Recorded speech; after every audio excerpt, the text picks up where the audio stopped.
What's good, everybody? This your girl Kita, and this is the Kita Life Podcast. Today we got Regina and my daughter Ellie. Regina's my god sister. On our episode today, because we're going to be talking about love. That's not why Ellie's here. Ellie's here because I don't know. But we're going to be talking about love, and Regina is married and she has common sense. So I thought she would be a good fit for this episode. We're going to be looking at some responses from people, and Regina's going to give us give us some advice. So before we start, some feedback. Yeah, I like that. Feedback. So before we get started with the episode, I want to do our real quick Black History Month lesson. Today we're going to be talking about Claudette Colvin. She was a 15-year-old girl who refused to give up her seat 9 months before Rosa Parks did it. The NAACP did not recognize her for that because she was 15 years old and she was pregnant at the time. And they didn't believe she had the right skin tone or hair texture to fit the story, so people can accept that. So they gave it to Rosa Parks. So, yeah. Did you know about Claudette Colvin? I did not. I was actually about to say, I'm really glad that you're doing these every episode because I'm learning new things. I did not know about her. I thought it was just Rosa Parks. So thank you for teaching me. That's the importance of doing this. I really want people to know a little bit more about their history. Ellie, we can't assault people on camera. Yeah. So today we're going to be talking about why our generation is scared to fall in love. People between the ages of like 18 to 35, that's not the same generation, but those people between, the people between those age groups aren't falling in love like they were back in the day. And I went to Instagram and I got a couple friends to ask why. Why are we now scared to fall in love like we weren't back then? I don't know if that makes sense. But why isn't the love the same as back then? Yes, why isn't the love the same? So a couple of responses we got are hookups are easier, everyone's toxic, everybody wants to have the last word instead of being the bigger person, nobody taught what falling in love really means or how it feels, people don't understand the art of forgiveness, cutoff culture is toxic because nothing is ever guaranteed and it's easier to be alone and to not get hurt. And we've been brainwashed by the media that both genders think that the other ain't shit, which I say that 90% of the time, that men ain't shit. I always say men ain't shit, but my man is shit. But other men ain't shit. My man is the shit. Yes. I kind of agree with, we weren't really taught what love is. A lot of people my age really don't love themselves. And it's like, if you don't understand how to love yourself, how are you going to love somebody else? Or how are you going to give somebody else the responsibility to love you if you don't know what loving you is? You know? I agree. I agree with that. You can't love someone else until you love yourself. Because how do you know what love is if you can't even love yourself? How will you know to love someone else? And also loving someone else, you got to understand how to love someone else and how you like to be loved. I like to, spend quality time together and get 2,000 kisses in 3 minutes. But my husband, he doesn't like that. He'll be like, okay, get off of me. What are you doing? So you got to incorporate that. Just because I like that don't mean he like that. And just because, I don't know, he likes to just have me in his presence. And that's his bonding. Like, we are just there together. I'm sitting next to him while he is playing 2K, and that's the best company ever to him. To me, I'd be like, okay, I don't like this, but that's what he likes, so I do it. And he does things that I like. So you guys sacrifice things. Yeah, compromise, sacrifice.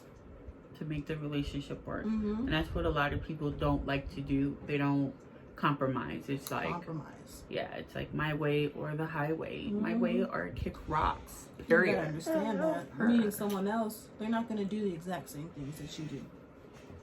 Ain't that right? Yeah.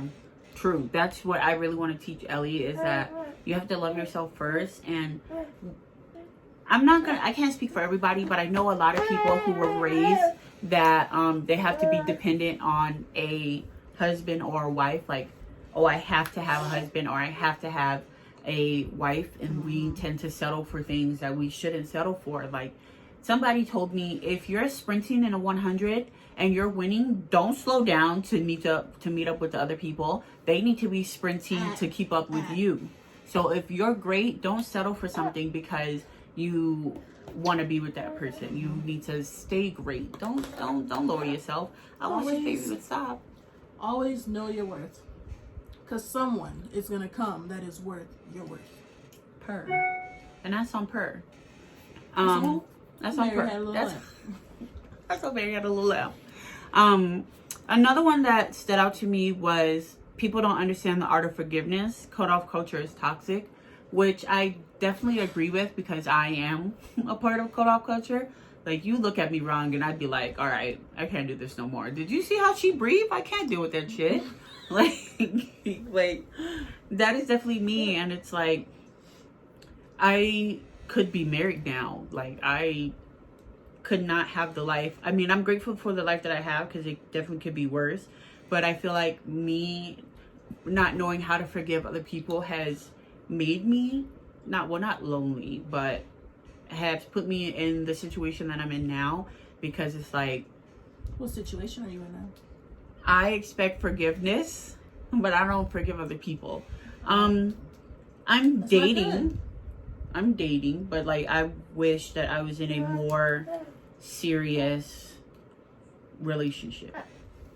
I wish I was like, 3 years deep with somebody, or like looking close to. Well, it is hard to start all over again. It's new secrets, new connections, new bonds, new inside jokes. Nobody wants to do all of that.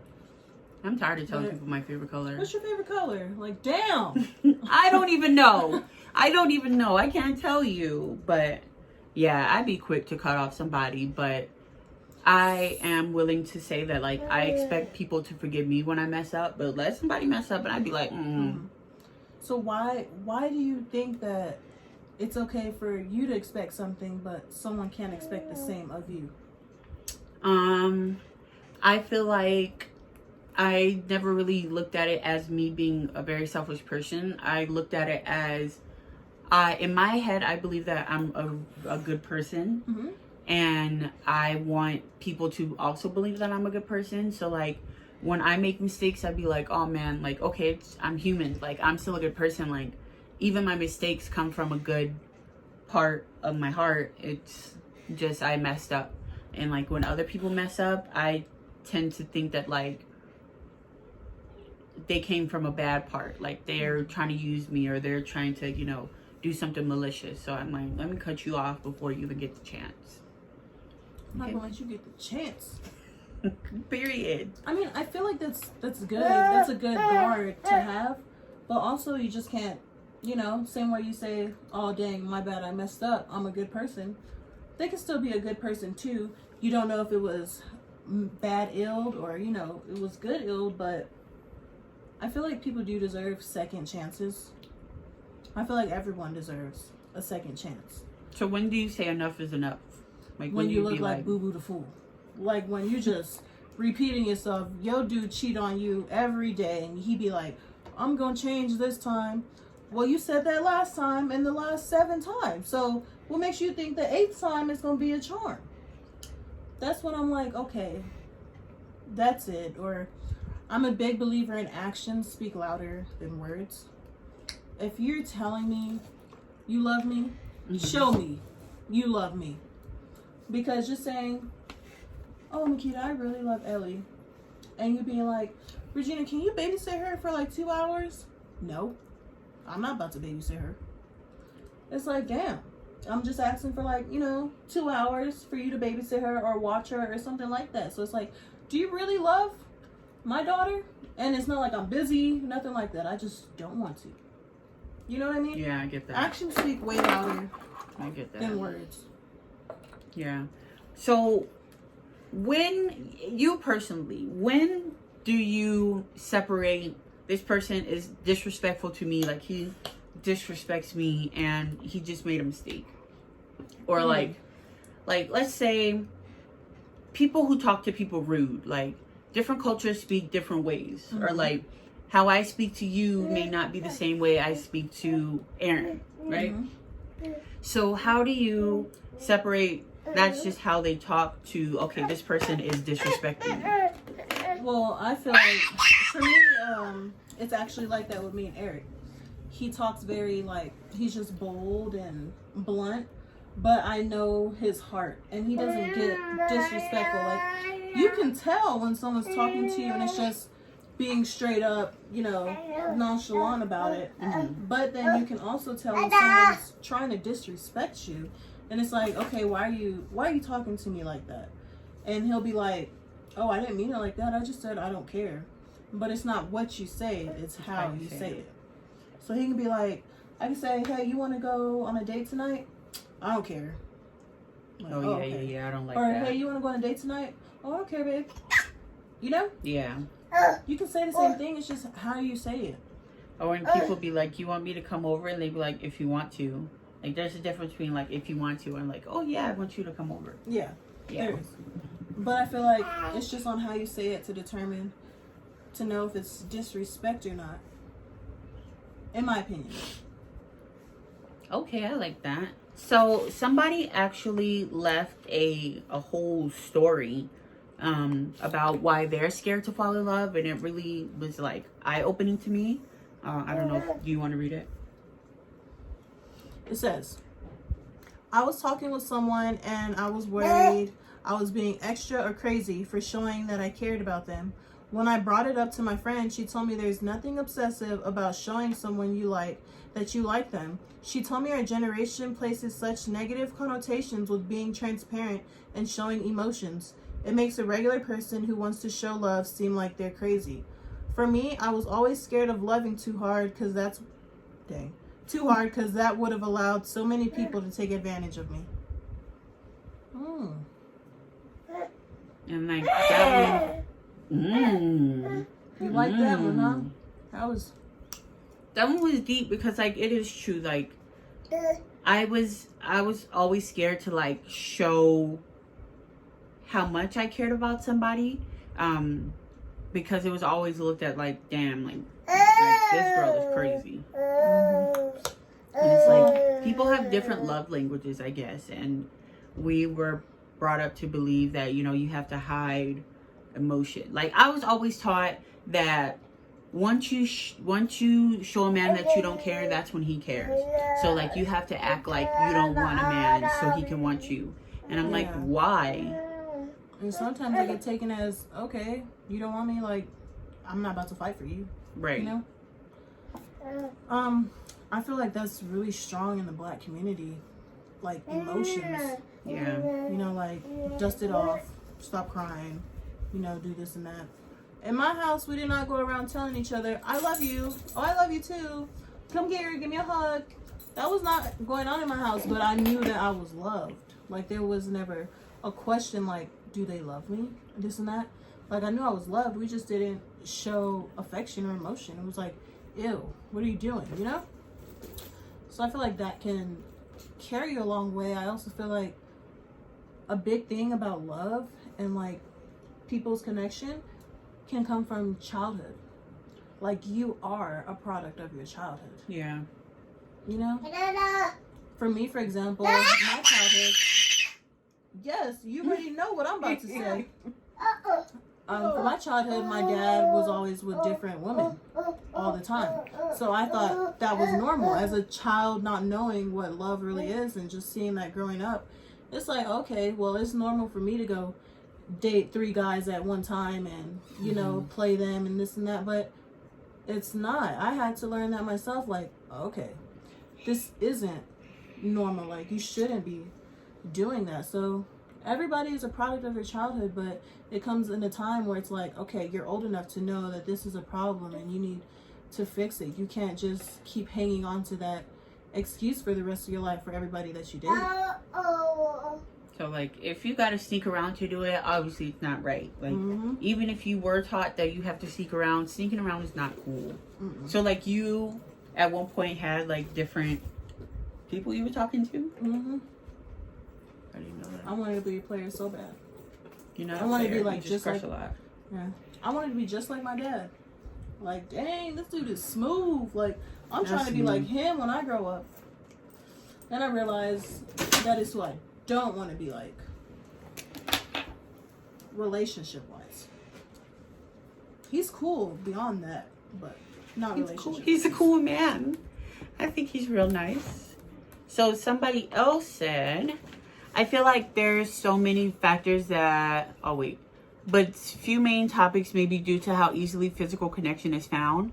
There isn't time given to really connect on a mental and spiritual level with partners.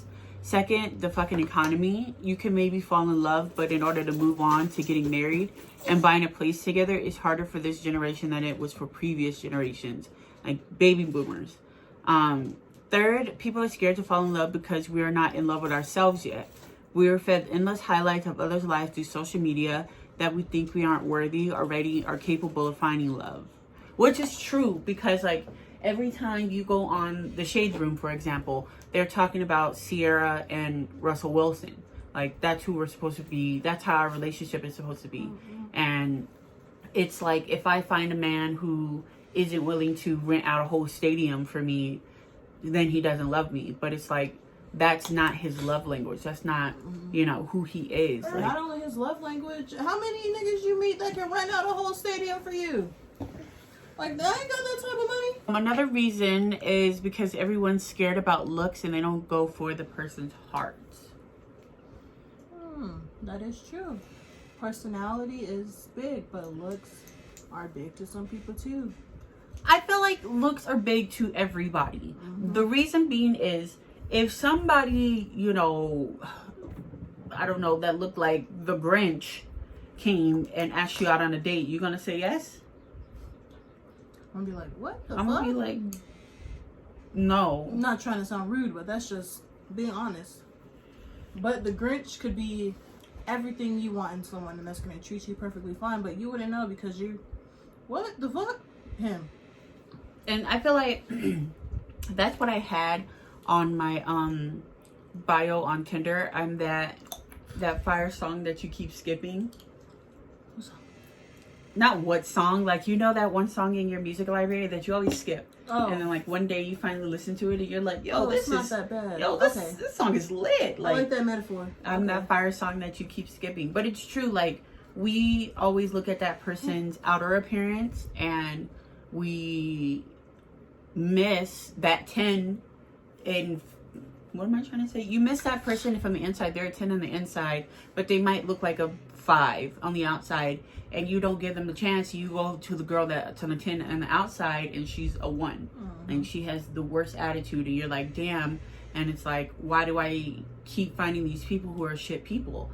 Well, because you are attracted to somebody's outside and not their inside. You got something else? Now you said it. No, you look like that's good. Because the love is never equal. Most want way more than they can even give on all aspects. Yes, I really believe that. Some girls be like, he needed to fly me out here. He needed to do this for me. He needed to pay all my bills. Blah blah blah. Can you even do that for yourself? Can you pay your own bills? Can you fly yourself to Dubai? Can you buy yourself a new Rolls Royce? You probably, if you can, then that's good to expect someone else who can meet you on the level that you are on. But if you can't even do that for yourself, you shouldn't expect someone else to do that for you too. I know I can't go right now to the lot and buy myself a Range Rover, so I'm not going to expect my husband to be able to just, okay, let me just go buy her a Range Rover. I can't even do that for myself, yet I can't even do that for him. I'll tell you that right now. So these expectations, it's all what you see on social media. Like, do you be seeing those pictures where guys just ball out in the bed is covered with gifts and Louis Vuitton and balloons everywhere, and it's like, where did we find these guys? Blah blah blah. He may be hitting her, probably abusing her. Period. But I had a man who abused me, but he didn't buy me things. I bought him things. That was dumb. Don't ever do that, ladies. Don't ever try to, or men, don't ever try to buy affection from somebody, because your relationship quickly is going to turn from I'm trying to get to know this person to, well, they're buying me things, so I'm just gonna stay here because they're buying me things. And that is wrong. Like, even if those aren't your intentions, like, that's wrong. If you're not able to reciprocate, this is how I feel. If you're not able to reciprocate the gifts that they buy you, then I personally feel like after a while you need to stop accepting fancy gifts from people, because then it's like, okay, you're using that person. Or you, in a way, yes, but also you couldn't be using them as well. Like, if you let them know, like, hey, I don't have this type of money, I can't afford what you're getting me, like, and you know you're gonna feel bad, but they're like, you know, I'm doing this out of the kindness of my heart, and you know, you still buy them stuff, but it's not as On big level, as what they do, but it's just the thought that counts. And if they want to buy you a nice Michael Kors purse or something, and you can only afford a wallet from Ross, it's the thought that counts. And if they're like, what is this? Like, I just got you this purse and you give me this, then that's a sign. That's a red flag. Okay, ding, ding, ding. What are red flags? I feel like everybody has different red flags. I feel like the main red flags is like verbal abuse or like craziness. And I have a friend that, like, to me a red flag would have been like, if I'm in the store on FaceTime and I'm talking to them, and one of my friends approaches me, I'm like, hey, how are you doing, this and that? And they're on the phone getting mad, like, why are you talking to that person? And this and that. Okay, that's a red flag. That's a red flag. Like, I can't speak to someone in the store while I'm on the phone with you. Like, you know, that's a red flag. That's something that either his past trauma, you know, he could have been dating someone that they did the same thing to them, so he's gonna assume, oh, she's gonna do this to me, or, you know, it's all psychological. If you don't, like I said earlier, if you don't love yourself, or if you haven't healed from past relationship, or you're not healed, I feel like everybody is some sort of broken. Everybody has a past. Everybody has things that they're still dealing with. But if you're to a point where you allow your past to interfere with your present, then I personally feel like you shouldn't be in a relationship. You should deal with it yourself and find that love within yourself, that closure in yourself. You know, just get it all out within yourself, because you don't want to put that onto someone else. But now, love yourself first. If you get with someone and you let them know, like, hey, I'm going through this, I'm not me right now, I'm not okay right now, I have this, and so on problems, and they're like, okay, like, I don't mind this and that.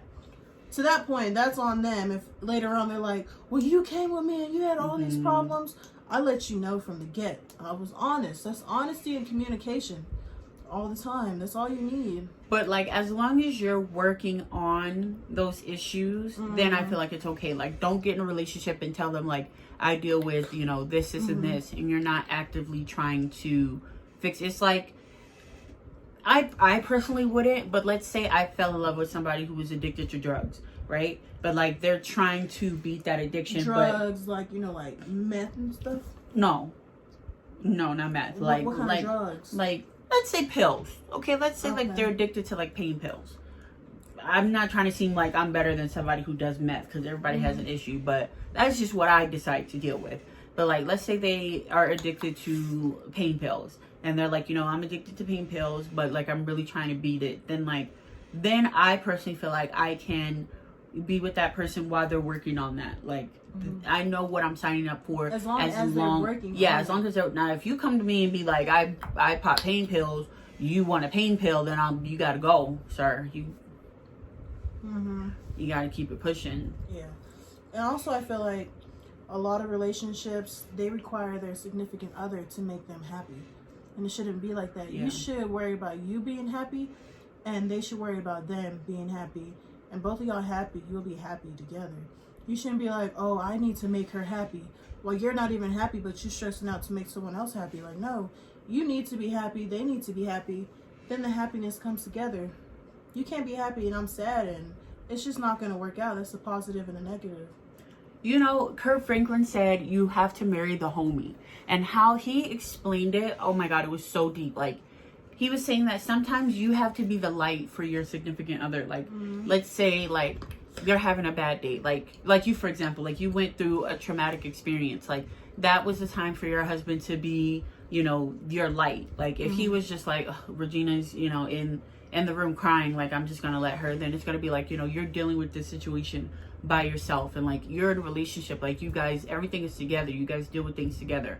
So he was saying, like, let's say that person dealing with depression and they're depressed today, like go put on a silly outfit, like do something, like do a silly dance to make that person laugh. Like that little laugh, it would be that light that shines into their darkness, that really can see them out of whatever they're dealing with. And I feel like some people aren't willing to do stuff like that. Like they're always complaining, like like me, for example, like Makita's always asleep, Makita's always in bed, she doesn't go out, she doesn't go places. But it's like, I deal with depression, I deal with and I'm trying to fix it.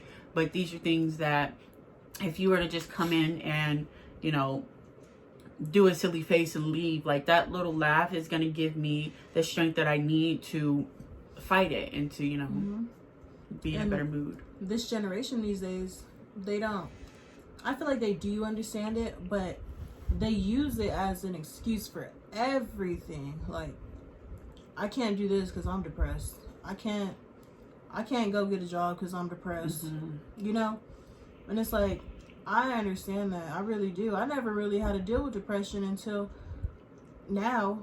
And it's just like, dang, I understand where you're coming from. But at the same time, am I going to just put a stop to everything that I'm trying to accomplish and do because I'm depressed? Like, no. Because depression ain't going to pay my bills. Depression ain't going to do any of that for me. But I'm still sad. I just got to get through it day by day. And I feel like in this generation, there's no understanding when it comes to that. It's just like, oh, these are just all excuses, this and that. But you really can't understand someone if you're not going through what they're going through. And I had to learn that after going through something that, like, dang, these people really felt like that, or, this and that, because me not dealing with nothing. Okay, I have dealt with a lot in my life, but this is like the most traumatic.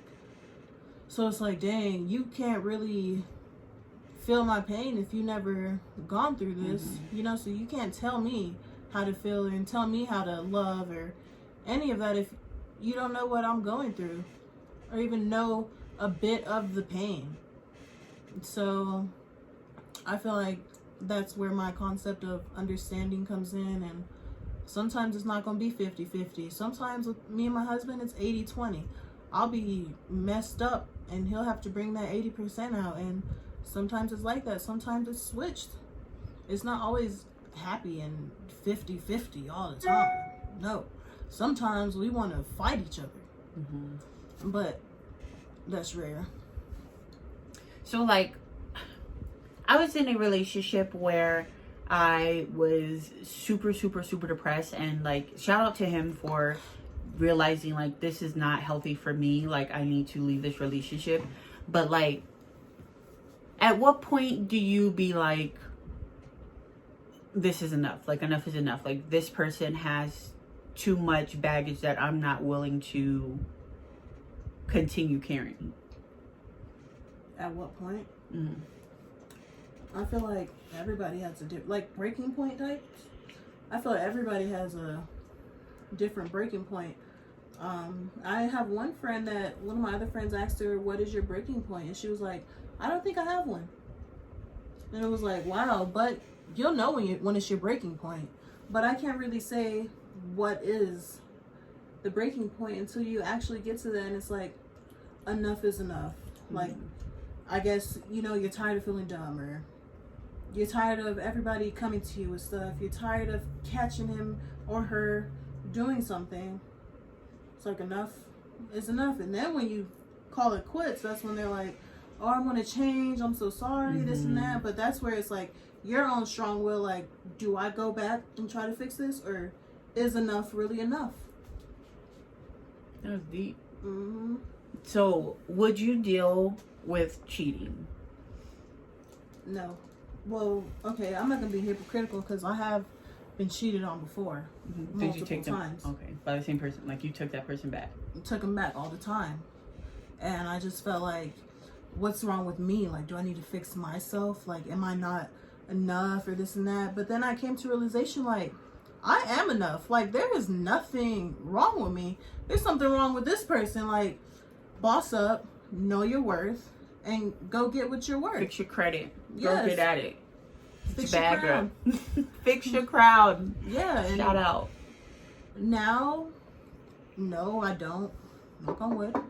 Because I always say, like, things are too good to be true. And people say, like, no, nothing's ever too good to be true. But I do believe things are good. It's too good, but not to be true. Like, it is too good and it is true. If that makes sense, you know? Like, you will find someone that's not cheating on you. Someone that makes you feel amazing, reassures you, makes you not want to be jealous, act crazy, get mad, make you think you're delusional, you know, yes. Make you realize, like, okay, nothing's wrong with me or this and that. Like, you're a normal person in this fucked up world. You know, you will find someone, but I'm not saying it's today, tomorrow, next year, the next 5 years. When God brings you that person, he brings you that person. So if you could give any advice to somebody out here dating to find love, like what would be that advice? I would say take it slow. Get to know that person. Become friends first. Like, if you can't be their friend, how can you be in a relationship with them? Like, how do your personalities match? Don't go straight to, so do you see marriage in your future on the third day talking to them? Because that's a bit creepy, you know? Or would that be like setting expectations? Like no, I don't feel like it's setting expectations, because there's me, for example, I knew that I want a man that wants to be married, like that wants a family and all that. And I feel like, yes, that's an expectation because not all guys want that, but if you don't want that, then I don't want you. And it's like on to the next person. No hard feelings, but that's just what I want in my life.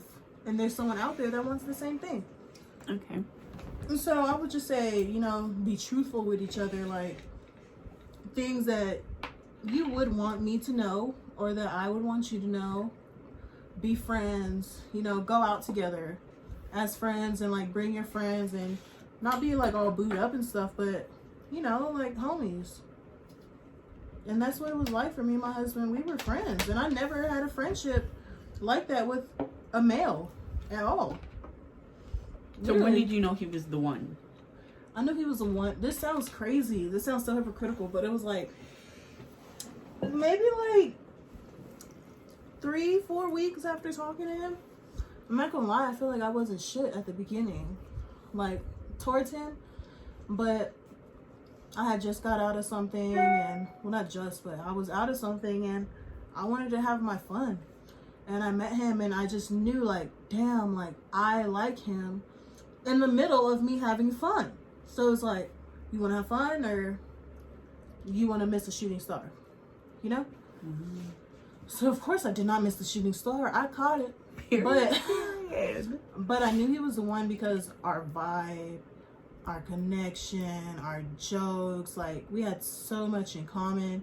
He matched my weirdness. Like you're weird. Yeah, and he was just like, I feel like I'm weirder, but he was just equal. Like, we were just so similar, the same. We laugh at stuff. When I said a joke, he would laugh, like actually laugh and stuff. His friends, I liked his company. I just was like, this is the one. And he was honest with me too. He was like, you know what?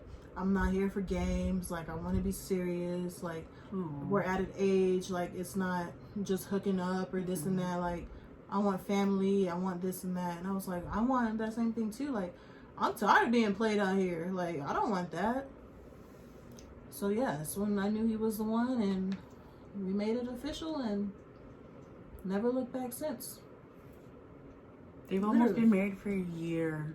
Yeah. Seems like so quick. And the thing is, the town that he's from Youngstown, and I was going to play volleyball for college in Youngstown, but I didn't go because I Googled the city and I was like, I don't want to go there. So I could have met him then. You could have met him long ago. The love of your life is probably 3,000 miles away, because that was it for me. So you just never know. Move to a new city, go somewhere else, socialize. You never know where they are or who it is. It could be a guy, it could be a girl. you never know. You never know. We accept anybody. That is another episode. We are definitely going to be talking about homosexuality because that is big. I'm not homosexual, Me but neither. I'm just saying they definitely need, an advocate. So here we are advocating. The key to life loves everybody. Do you want to take a shot? Yeah, I have a question after the shot. What? After the shot. Oh, okay. I'm sorry.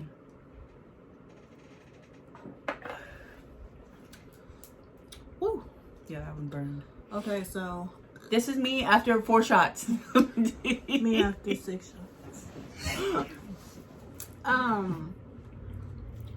What do you think, you knowing like your past relationships and everything, what would you change now to bring to the table? Knowing everything that you know, what would you change now? I would bring... And what do you want them to bring to the table? Like, what are your expectations for someone else to bring to the table for you too? I personally would bring more understanding. I was definitely that person that didn't love myself and looked down on myself, so I expected so much more from my significant other, my friends, like everybody. So they would make simple mistakes and I would like spaz out. And like I said earlier, like I would want them to forgive me. So like I definitely would bring forgiveness, understanding, patience. I definitely wasn't patient. Loyalty. I have cheated. In one of my very first serious relationships, I cheated. And to actually see how I hurt somebody by my actions was like, it was like, I know it was traumatic for him, but like it was super like eye-opening for me to be like, damn, like love is for real. Like, this person really trusts you, and for me to throw that trust away was like really like wow for me. Do you bring all that now? I bring trust. He doesn't really trust me, but I haven't done anything for him. No, this is just you. Okay, just me. I bring trust, understanding. I'm very patient because I understand, people have past that, they're still dealing with. And now I'm in therapy, so it definitely gives me time to take what I have concerns about my relationship or concerns about me being in a relationship, and I go talk to my therapist about it, and I get a different outlook, or I talk to Regina about it. But yeah, I can definitely say that I was the toxic person in the relationship because of my past and me not trusting people and me, thinking everybody was out to get me. So I would definitely be that more peaceful person. Okay, so let's say you named all of that. You meet someone, they're not all of that. Do you think it's okay to settle? No, I definitely don't think it's okay to settle. Why? I feel like as something actually you taught me is like put yourself in that person's shoes. Like imagine, you were the person dealing with whatever, and would you be okay with that person? They'd be like, I'm just settling for you. Like, how would that make me feel?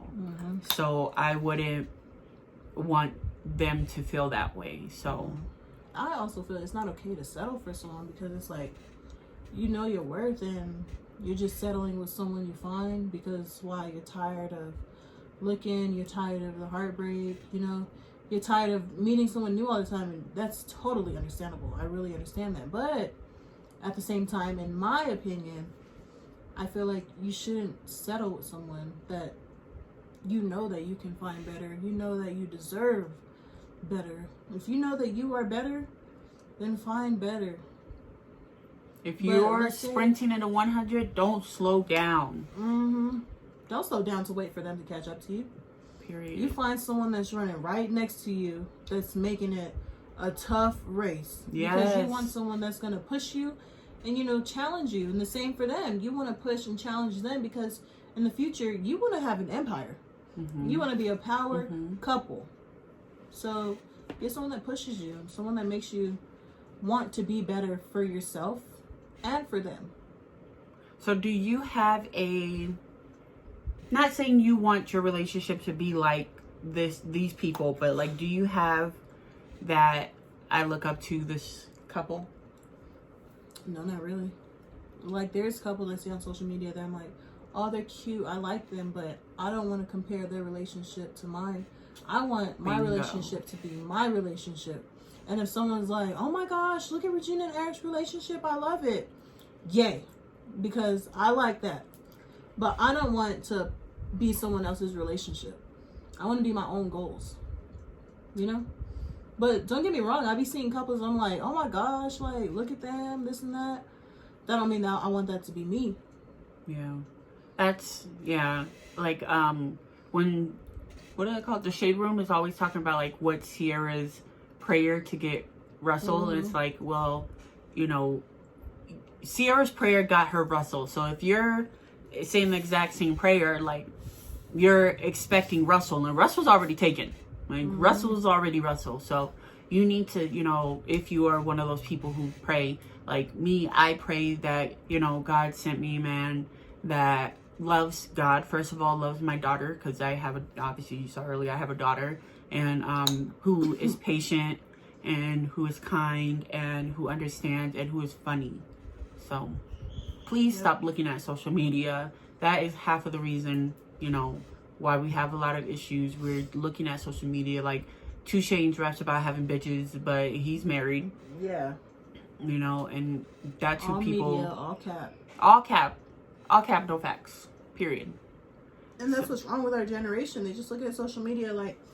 Back then, there was no social media for our grandparents and stuff to be... Even us in the beginning. Yeah, so you wonder why they married 60, 70 years. They didn't have people telling them, oh, you should love like this, or you don't do this, or you don't do that. Like, they didn't have things like, not possessing their mind, but, you know, possessing their mind like, oh, I have to be like this. I need to have this body to get this man. Like, they didn't have plastic surgery back then. So the women on my 1,000-pound life, my 600-pound life, they all are married.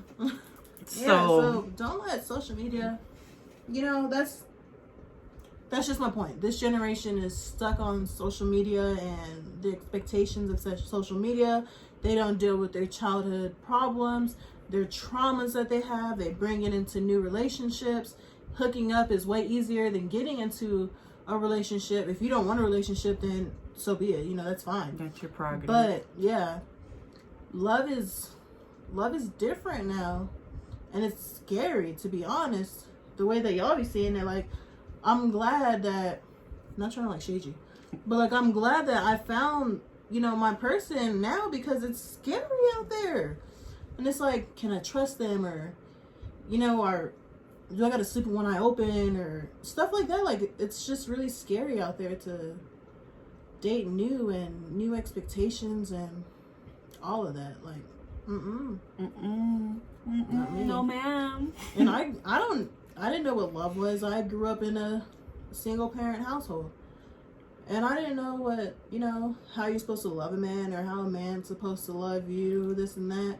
As I said earlier, my dad was loving multiple women. Like, I didn't know what it was just to be, you know, I didn't know any of that. But that's not my excuse now. Like, oh, I don't know love because my dad and my mom. And no, I know love now because I know how I wanted to be treated. I know how I wanted to be loved, and I knew the love I have inside that I want to give someone else. So yeah. So what is one thing you want somebody to take away from this episode before we close out? Who, me? Yeah. Well, duh. Or over there. I would just say be understanding, be open. It's not the next guy or the next girl's fault as to why your ex hurt you.